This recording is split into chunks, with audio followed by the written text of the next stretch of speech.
كرة ملعوبة الآن، فرصة الآن حقيقية. أوه يا الله يا نجران، مارد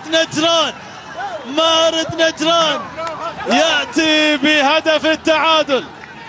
لقطات الأهداف اليوم مباغتة للكل، وهدف يصيب الجميع في أرضية الملعب بالصدمة. كرة مرت من بين قدمين